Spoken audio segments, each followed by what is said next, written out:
আৱেগিক মুহূৰ্ত, চকুপানী বৈ আহিছে সকলোৰে। সেই সময়ৰ কৰুণ দৃশ্য আপোনালোকৰ মাজলৈ লৈ আহিছোঁ, কিয়নো সেই সময়ৰ কিছু দৃশ্য ভকত বৈষ্ণৱৰ লগতে আই মাতৃসকলৰ চকুপানী বৈ আহিছিলে সেই সময়ত, কিয়নো তেজপুৰ অভিমুখে ধৰ্মসজ্জাই ভাগ লৈ যোৱাৰ বাবে উপস্থিত হয় তেজপুৰ শংকৰ সংঘৰ লোক।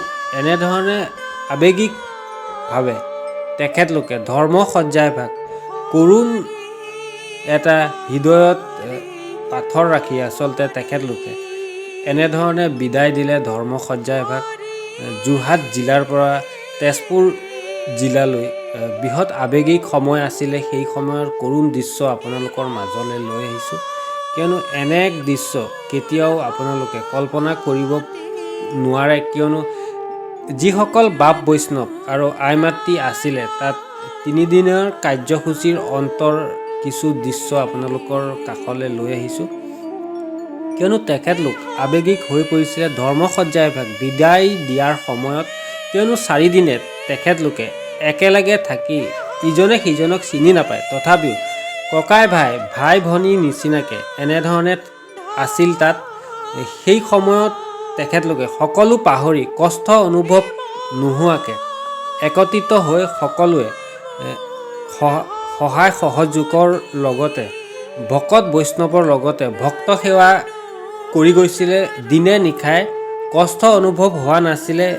এনে শংকৰ সংঘৰ অধিৱেশন অনুষ্ঠিত হয় যোৰহাট জিলাৰ মহবনত।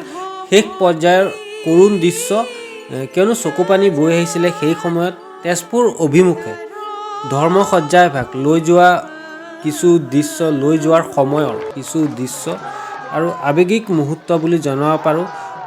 অকল যোৰহাট জিলাই নহয়, আশে পাশে যিকেইখন জিলা আছে, গোলাঘাট জিলাই কওক, তেনেধৰণে সকলো জিলাত আশে পাশে থকা চকুপানী বৈ আহিছিলে।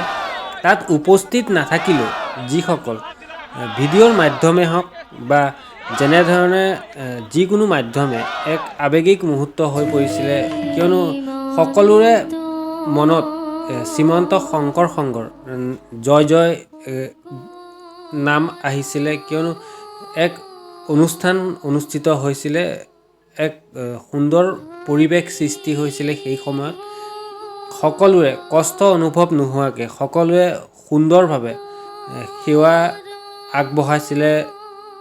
সোণাৰাম চুতীয়া বৈষ্ণৱ পণ্ডিত ক্ষেত্ৰত আচলতে বৃহৎ দুখৰ সময়, আৱেগিক মুহূৰ্ত হৈ পৰিলে।